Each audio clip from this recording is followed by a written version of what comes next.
സന്തോഷ വാർത്ത. കേരള സർക്കാർ പ്രഖ്യാപിച്ച ഓണക്കാല ആനുകൂല്യങ്ങളെയും പെൻഷൻ വിതരണത്തെയും കുറിച്ചുള്ള ഏറ്റവും പ്രധാന വിവരങ്ങൾ ഇപ്പോൾ വന്നിട്ടുണ്ട്.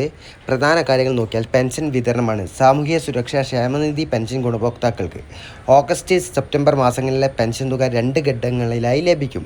ഇതിനായി 940 കോടി രൂപ സർക്കാർ അനുവദിച്ചിട്ടുണ്ട്.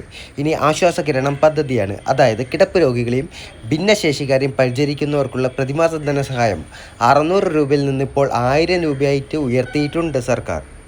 പെൻഷൻ ലഭിക്കുന്നതിന് ബാങ്ക് അക്കൗണ്ട് നിർബന്ധമാക്കുന്ന സാഹചര്യത്തിൽ എല്ലാവർക്കുള്ളൊരു സംശയമാണ് എല്ലാവർക്കും ഇതൊരു ബാധകമാണോ എന്ന്. പക്ഷേ കിടപ്പ് രോഗികൾ ഒഴികെയുള്ള എല്ലാ പെൻഷൻ ഗുണഭോക്താക്കൾക്കും ഇനി ബാങ്ക് അക്കൗണ്ട് നിർബന്ധമാണ്. കിടപ്പ് രോഗികൾക്കും അവശർക്കും ഇപ്പോൾ തന്നെ കയ്യിൽ കൊടുക്കുന്ന പോലെ തന്നെ കൊടുക്കുമെന്നാണ് അറിയാൻ കഴിയുന്നത്. ഇനി സേവന ഫീസാണ്.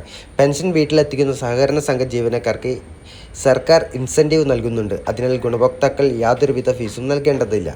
ഉത്സവ ഭത്തയും അഡ്വാൻസുമാണ് ഇനി വരാനുള്ളത്. അതായത് സർക്കാർ ജീവനക്കാർക്ക് ബോണസ്, ഉത്സവ ഭത്ത എന്നിവ ലഭിക്കും. കൂടാതെ എല്ലാ സർക്കാർ ജീവനക്കാർക്കും 20,000 രൂപയും പാർട്ട് ടൈം ജീവനക്കാർക്ക് 6,000 രൂപയും അഡ്വാൻസായി ലഭിക്കും. അപ്പോൾ ഈ വന്ന അപ്ഡേഷൻ മറക്കാതിരിക്കുക. എല്ലാവിധ അപ്ഡേഷനും ചാനലൊന്ന് സബ്സ്ക്രൈബ് ചെയ്യുക.